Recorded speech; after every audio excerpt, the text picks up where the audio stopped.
Hey folks, it's Darcy from the Purposeful Welcome back to my channel. Today I'm joining Canuary again. It's my second Canuary video.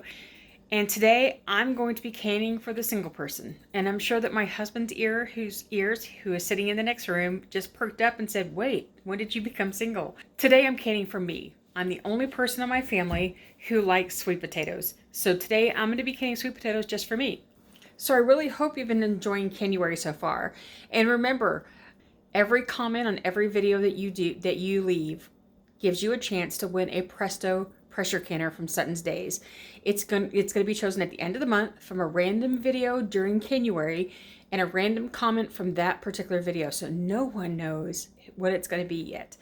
If you're new to what Canuary really is, it is a month-long celebration of canning by 18 channels that are doing very beginner projects like I am today, all the way through very advanced canning. So today I'm going to be doing something a little different for me. I'm using a jiggler on my canner now instead of the regular regulator that came with it. I'm going to learn something new today too, so I hope you'll join me. Okay, let's get started. We're going to go first with a quick equipment guidelines that you need to do this project. You need a ladle, you need a jar lifter, you need water or vinegar so that you can clean the rim of your jars. You need a peeler of your choice. You need your produce, sweet potatoes are what we're doing today, a cloth to wipe your rims, a clean cloth. You always want to make sure it's clean. If you drop it, if you do something else with it, get a new one because you don't want to use something dirty to do this with. You need clean jars, lids, and rings. I washed my jars in my dishwasher on the sterilized setting. They are clean. I'm going to be putting these into my canner as it warms up to make sure that my jars are warm. You never put your jars in the oven because they weren't made for that kind of dry heat. You need a debubbler of some sort, whether you've used a purchased debubbler, whether you use a skewer, anything but metal so that you don't score the inside of your jar. You need the pressure regulator of your choice for your canner. I usually use this regulated one. I'm going to be using this jiggler version today on the 10-pound mark for my area. You need a lid lifter if your choice is to put your lids in warm water as you do this project. It is no longer necessary because the lids don't require it, but if you still do it, then use this. I still do it because it just makes me more comfortable. You need a funnel. You need the sweet potato, if I didn't say that already. Doesn't matter what kind. If you're using a yam, if you're using a sweet potato, if you're using a Japanese sweet potato, if you're using a gold, it doesn't matter. They all work the same for this project. You need the USDA Complete Guide to Home Canning. I hope I'm getting this centered into the picture correctly.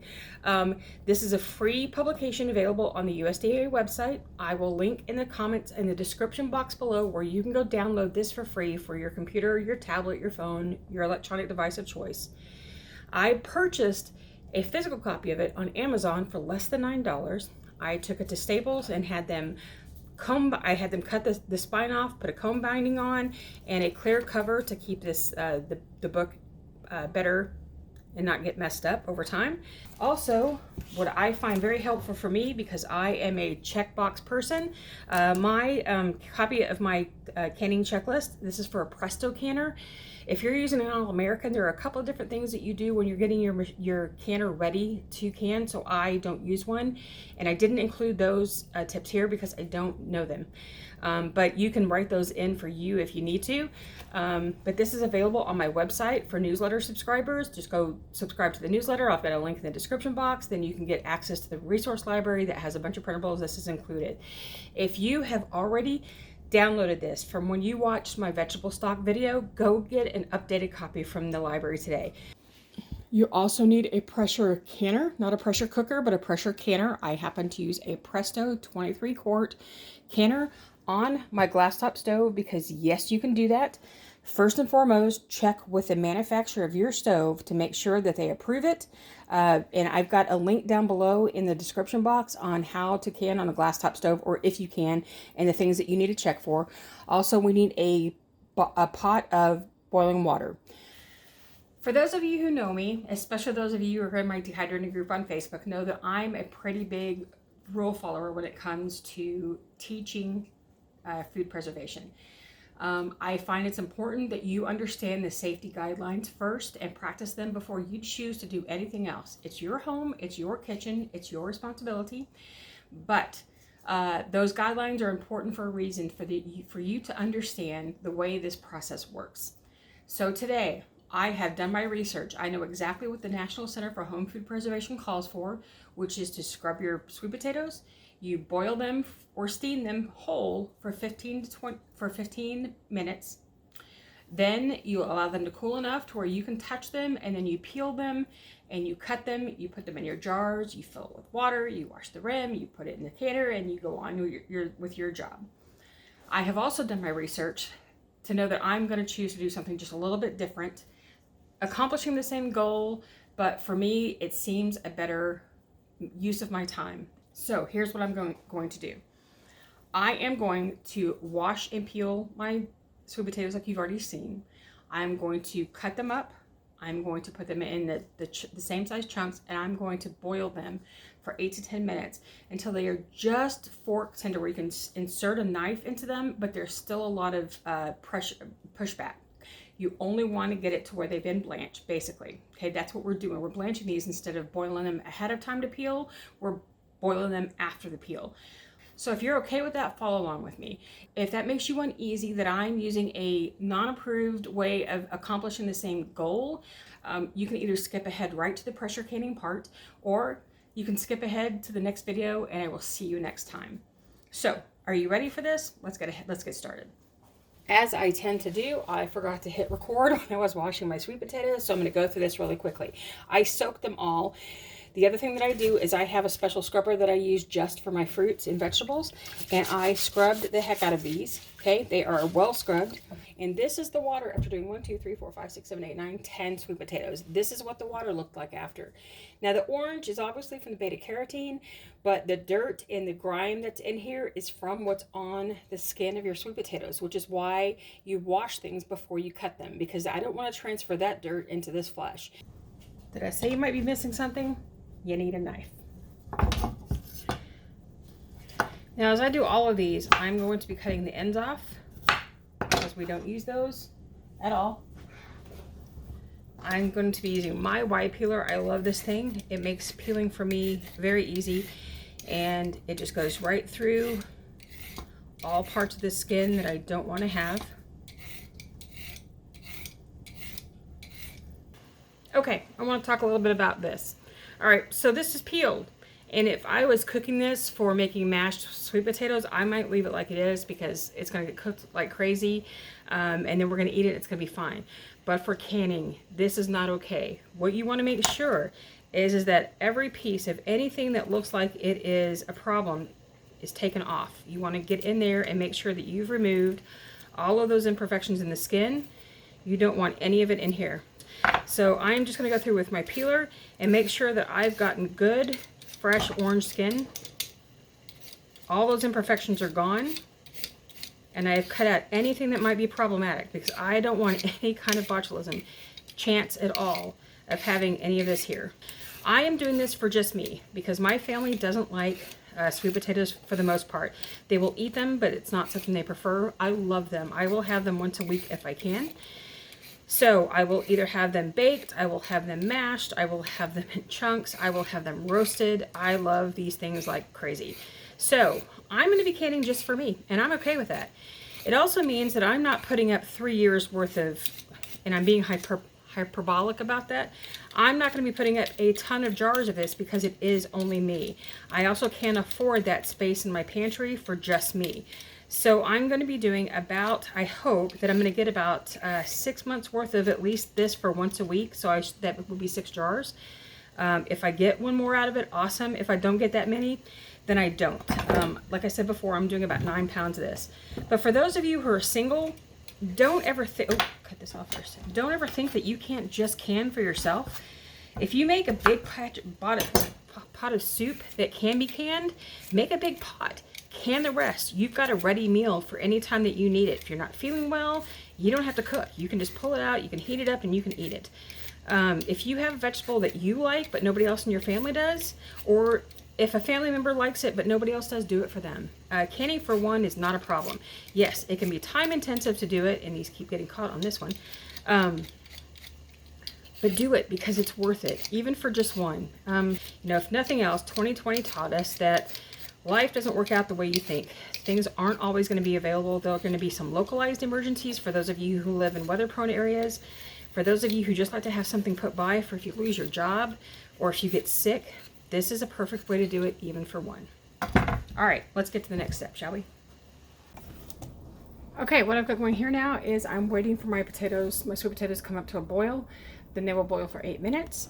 I've got my jars in my canner getting warm. As it gets ready, I'm getting it started to get it warmed up, ready to start filling jars and start the canning process. All right, y'all. Canning is hot work. Even in the winter in Texas, it's like I had to open up all the doors and windows here in the house and try to air out some of the heat. Okay, so while I'm waiting for my potatoes to finish boiling, I've got my canner heating up, getting ready with my jars inside, and I'm going to go through my checklist to double check my lid to make sure everything's in good working condition. I'm just going to go through the checklist here to make sure. So what I'm looking for is to make sure that the pour hole here, can you see it right there, is clean and there's nothing intruding it. So I can just look through. I know you can't see me do it, but I'm going to look through this into the light in my living room to see if there's anything in there. Knowing that I just canned a couple of days ago, it's going to be fine. I check my ring to make sure it looks in good condition, and then I make sure that everything else looks good before I even start. And I would recommend that if you don't already have one, buy an extra ring for your canning lid. They don't last forever. They need to be taken care of, and after a while they start to show wear and you're going to want to replace it. So always have one in backup. So a question was asked in the last video about canning vegetable stock. When I empty out my jars from my canner of the water that's in there helping them warm up, I empty that water back into the canner. I don't empty it into the sink. I need that water. It needs to have that 3 inches for my machine, for my canner, to work properly. Check your manual in your canner to find out how much water that you need, but it just pours right back into the canner. So I'm now going to start filling up my jar with these blanched sweet potatoes. Now, one quick thing about doing this is that if your sweet potatoes do seem soft and you're thinking, oh gosh, they're going to get soft in the canner, then maybe you have just created mashed sweet potatoes for down the road. These are just barely soft on the outside, but when you stick a fork in it or a knife, there's a lot of pressure on the inside because it's not cooked all the way through. It's just blanched for the outside. So what we're looking at is trying to make sure that we have about 1 inch of headspace all together. Now what I'm going to do is I'm going to take this one out because it came above that line.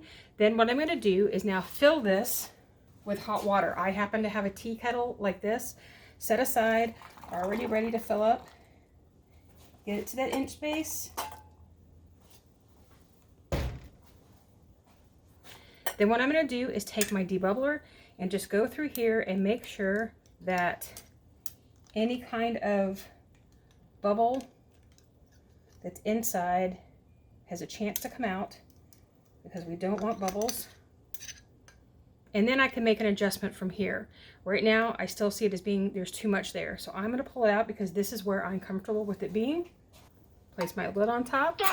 Place my ring on the lid. This is hot. So what I want is finger tight. Just as it starts to give you some kickback, it doesn't want to do anymore, that's as tight as you get it. You do not crank this, nor do you let it, this is not finger tight, okay? You want it just enough where you cannot just gently pull it apart. That's where your finger tight is. Okay, then I'm going to take this and put it right back into my canner. All right, folks, in my rush to get ahead, what did I do wrong? You betcha. That's what I did wrong. Trying to do this for a camera is a little nerve-wracking. Okay, so here we go. Again, wipe that rim. Make sure it's clean. Put a clean lid on. Jar, finger tight. I'm sure a lot of you are in there screaming, you didn't wipe the lid. But that's the thing. Jar tight.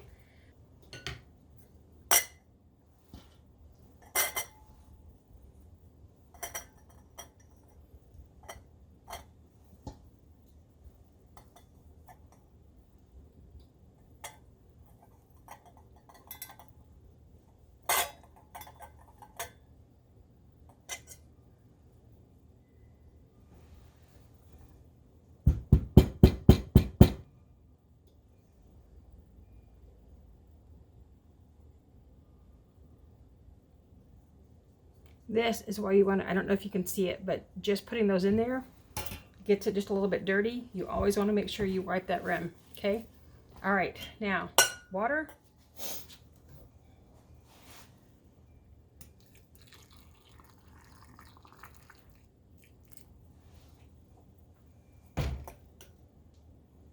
Right to the line.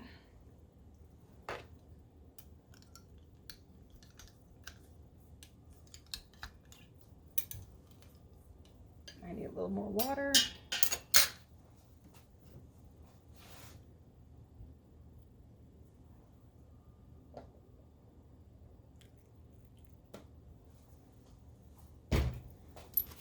Now I made a bit of mess with this one, so I'm going to make sure that I am wiping the entire thing, not just the rim, but I'm getting all around here, so there's no issue even with the ring connecting well.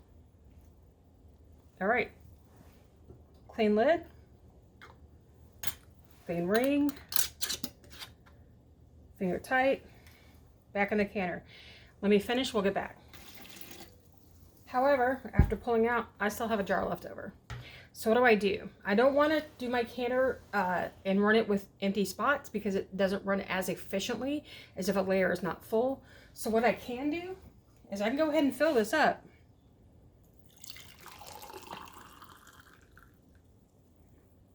Man, I almost made that so close. I'm going to put a little bit of extra hot water in it. A little bit of extra hot water so I don't have a thermal shock issue. What I'm going to do now is just go ahead and put this in my canner and run it. Here we go.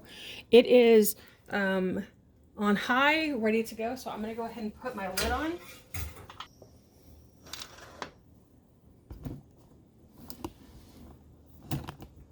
All right, my canner is going. I'm seeing the spit. I'm seeing some steam starting to come out, but what I want is a good head of steam that starts, and then we do our 10 minutes. Never rush this step. The steam removes the air out of the canner. You need the air gone so that you can have a proper pressure to can your food safely. So 10 minutes, we'll start. All right, our 10 minutes is up. We're going to put our jiggler on.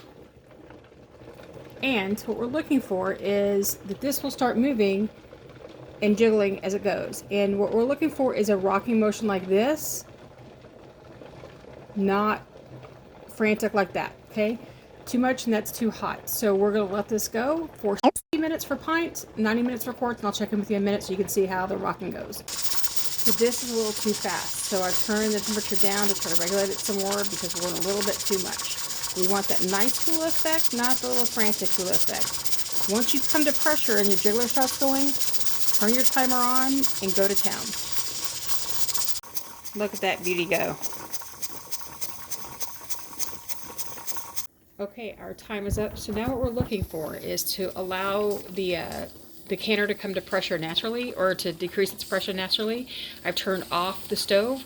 We're waiting for this lock to drop. Once it drops, then I give it 10 minutes and I can pull my jiggler off. I don't pull it off until then. Nothing happens until this lock drops.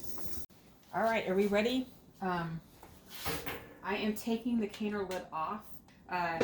When I take it off, I'm making sure that I've taken it off away from me, and then I'm just going to leave the lid sitting there for a little while to allow the steam to escape before I take it off. It just is one more way of kind of acclimating the pressure and the temperature inside the canner. All right, so here's what happened.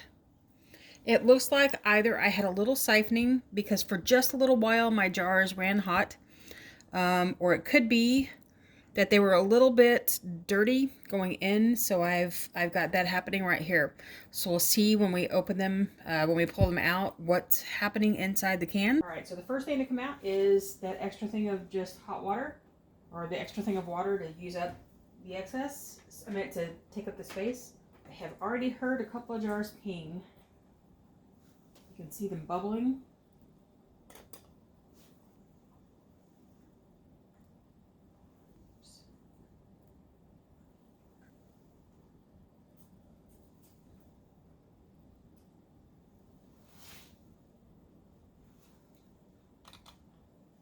All right, so look at these beauties. Aren't they gorgeous? I'm so excited. So I got, out of 9.5 pounds of sweet potatoes, I got 1, 2, 3, 4, 5, 6, 7 pints of sweet potatoes for me to eat.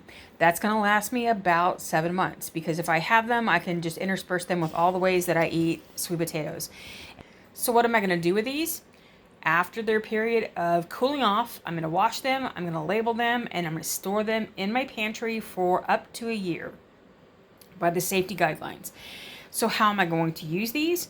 I can pull them out, drain them, and put them in a skillet if they stay intact, and caramelize them, and have little caramelized bundles of sweet potato goodness. If not, what I can do is just go ahead and mash them up with some butter and enjoy the heck out of them. You may want to add a little cinnamon or brown sugar to yours if you like yours sweeter, but I really preferred mine just pretty plain with some butter. So thanks for joining. I will have a playlist in the iCards above that shows you the rest of the Canuary series, and then a link to my last canning video in case you missed it. Remember to go download the free USDA book that I'll have in the description box below, and get the checklist off my website. Thanks so much for joining me, and I'll see you next time.